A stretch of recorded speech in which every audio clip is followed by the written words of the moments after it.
All right, let's get it out of the way early, quick. CJ Reavis, should he have been fined? Look, I didn't hate the hit. I didn't, and I've been in these situations before with Caleros hits where I've been asked to opine on them, and I think they were under penalized, right? When I look at this one and just kind of how he came in from the side, he kind of clipped his helmet. I don't think it was an egregious hit. It's unfortunate for Caleros. I think we're all kind of, you never want to see this happen to a player where they've got a missed time because of a concussion, and we know what Zach's history is. You'd love for Reavis to go a little bit lower. Is it finable? Yeah, I think you can justify it given the fact the league's trying to really, really take care of quarterbacks, but this was not just awful. Was it finable? Sure. Was it egregious? Suspendable? Heck no. As a guy that coaches football, though, like everyone's like, oh, you put your head 6 inches or 8 inches lower. It's like, have you ever played the game?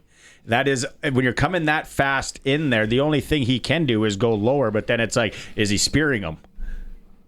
Yeah, if he drops his head, he's spearing him. But look, this was not a situation where he's trying to fight off a block and other things are kind of causing him. He has the ability to lower his strike zone, right? And whether or not he wanted to get a piece of the arm or how low he wanted to get, it's a little different when you're coming at him from the front, which is probably why I didn't hate it. But again, there's no other factors that he can say, okay, well, this person was forcing me into this direction or vice versa. I get the game's fast, but standards have changed. He could have lowered his strike zone.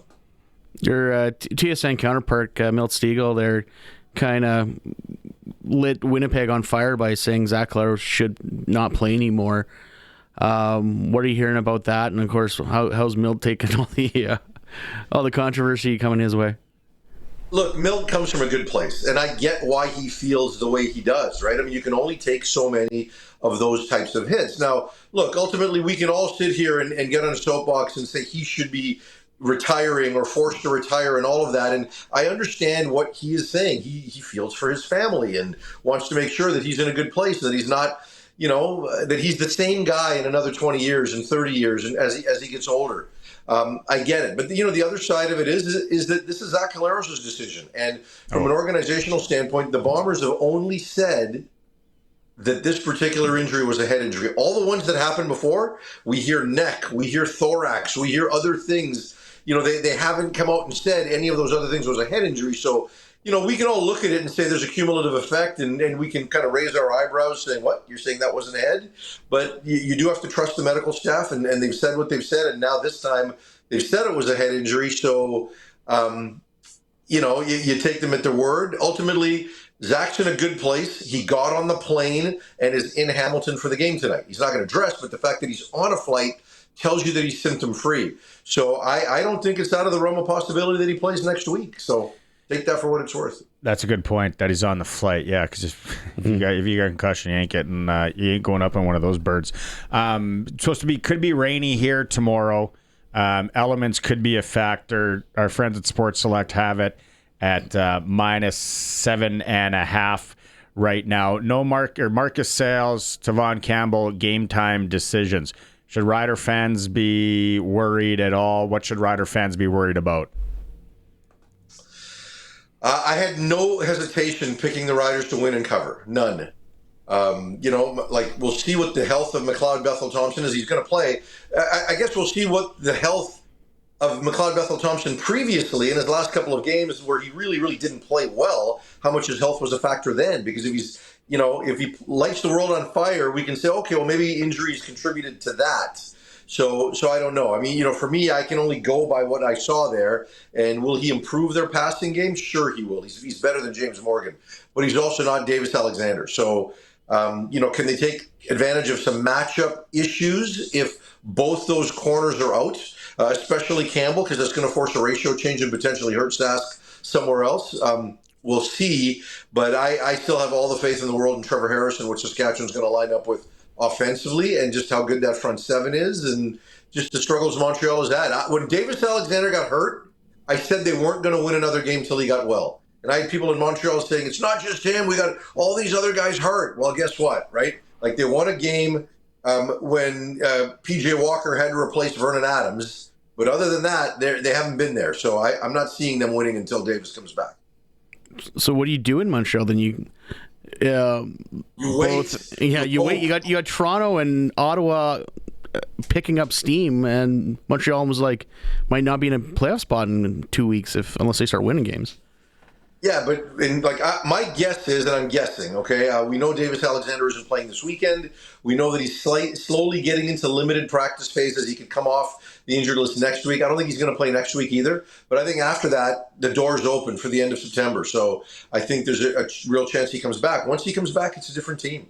The defense gets better because they're not always on the field, right? So I think they've got to stay the course because they know if he plays, they're a different team, and if he takes one more injury, his season's over. So you cannot bring him back too early.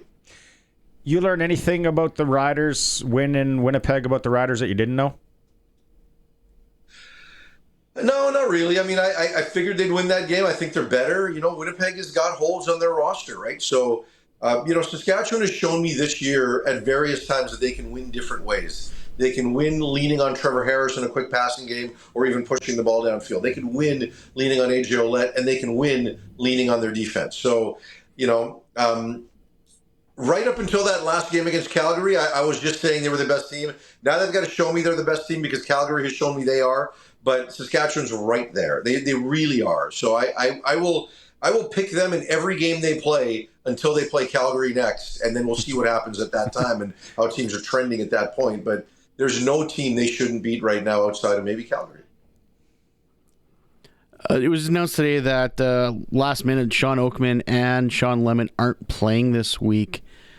Yeah. Is that just another problem for Montreal, another hill for them to climb this week? Yeah, for sure, right? Lemon, hasn't necessarily been a big impact guy, but he has made their pass rush better. He's also fully committed against the run. I think they're better defensively with him in the game. And Oakman, I think, has shown well this year also. I mean, he's not constantly dominant, with that body. If he was, he'd be in the NFL. But he flashes at a higher rate than he did previously. So they're better with him in there too. So I think that, Trevor Harris is going to be able to throw cleanly, without Lemon rushing the passer. And I think they're going to have more success in the run game without Oakman in the middle of it. You mentioned Calgary there. I know we have some Stamp fans that like to message in here at all. Should they be a little bit worried now if Flo Ormolade blowing his Achilles? He's out for the year. Things getting dicey in Calgary? Yeah, I think you got to hold your breath a little bit, for sure, because this defense did not look the same in that last game. And Flo's been a big part of that pass rush. Jalen Hutchings has been a big part of what they're doing. So they got the bye, so we'll see what happens in the next game. But, obviously you saw what that defense looked like against the run, against Rankin, without him in the middle of it. So they need those guys back because what they've been able to do this year with basically 12 new starters on the defensive side has been remarkable, right? I mean, it's the story of the year as far as I'm concerned. But they can only handle so many losses, and those two players are big-time losses. Losing Flo for the year is going to be hard for them. They've had a deep pass rush. They've had 7 guys that have consistently got to the passer, but a lot of the reasons for that is the work that Hutchings has done inside to free guys up on the outside. So they got to get him back soon, otherwise the rest of them could get exposed. Today, CFL lost Teddy Gavea. Obviously, tonight was coincidentally enough Team Ted night in Hamilton. How emotional do you think that game's going to be tonight? Very, very, because this is not just a GM. This is a guy that was a staple of that community. With all the time he spent in Burlington, that was home for him. This was the dream job. Last week the junior football teams got together and held the Ted Govaya Bowl. And look, we've lost people in this league, and death is a part of life. But Ted was special. He really was. He impacted a lot of people, not just in the Canadian Football League, but in the entire Canadian football ecosystem. I remember when he was at UBC and how much he tried to give back to grassroots football in BC, a place he had no connection to at that time when he took the job. And, the relationships he made and the friends that he stayed in touch with all the way through, I can't say enough good things about Ted Govaya. It is a loss for that community. It's a loss for this country. It's a loss for this sport. My condolences to his longtime girlfriend, Jen, and his entire family. And, everybody in Hamilton, but we're all feeling it. And we all knew it was coming, but a number of us have been reaching out to each other behind the scenes, offering support to each other because it hurts. So I'm going to do everything I can to get to the services in Ontario. He meant a ton to me. Nice words there. Let's shift it over to the NFL. Philly Chiefs game of the week, or what are you circling? Yeah, for sure. You've got to view that the Super Bowl rematch is the game of the week, and neither team really impressed last week, right? I know that the Eagles found a way to win, but I think people expected a lot more against the Cowboys, especially offensively. Saquon Barkley in the second half of that game was held in check, and the receiving core was nowhere to be found, right? And when you look at Kansas City, I think they're going to get significantly better as the season progresses. Once Rashee Rice gets back into the lineup, they're not going to have Xavier Worthy today, and offensively they didn't look good then. So I expect them to run the ball more effectively, but generally, I don't mean this week, because Jalen Carter's going to be back in the lineup for the Eagles, right? So that's going to change the look of their defense. They're going to be that much more ferocious. We just talked about Hutchings and what he does for the Stampeders. Jalen Carter does that for the Eagles. Everybody is better when he's on the field. So I think Philadelphia is going to win again, and there's probably going to be a lot of angst in Kansas City, but they're going to get better too. Plus 750 for the Green Bay Packers right now, where I'm looking to win the Super Bowl. I don't mind that, actually. They look good. They looked really good, and I'm not surprised they won that game. And Micah Parsons makes them a lot better. And I predicted a kind of a slight regression for Jaden Daniels and the Commanders. That I still think they're a playoff team, but I don't think they're immediately going to go from last year to being a Super Bowl contender this year. But when you look at the most improved teams around the league, based on draft, free agency, and now the Micah Parsons trade, it's Green Bay, and they were right there a year ago. So, I even felt a little bit of regression coming for Detroit, losing both their coordinators, and that's going to create an opening for Green Bay to get right up there and compete with the Eagles for the NFC crown. How deafening are those "Thank you, Jerry" chants going to get by the end of the season? Yeah, they're going to get loud. That's a lot of fun. He doesn't, he doesn't accept it. And look, Dallas, they look fine defensively against the Eagles, but I don't know that that's sustainable without Micah Parsons there. Okay, I want to close on this because I don't know if you, Maz and Sharky, had you talk about it last week, but I'm curious. If we were gonna sprinkle right now, what's McDavid gonna sign in Edmonton? Is he gonna sign in Edmonton? It's a tough question to ask before the All-Star break. In the end, I have always projected this to be that he will re-sign on a bridge deal. It's not going to be the 8 years. It's going to be 4 years max.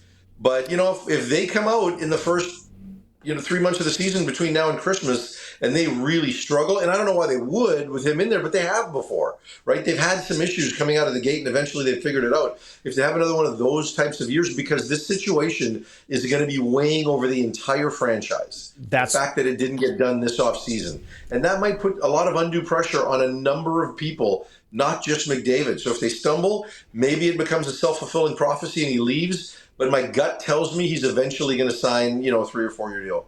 Yeah, because guys like you in Vancouver, the Toronto, when they go on these road trips, it's not going to go away, and it's just it's going to be gross. All right, I know you got to get going, Farhan. Thanks again as always. We'll catch up next week. All right, boys, have a great weekend. Enjoy the football. Right on.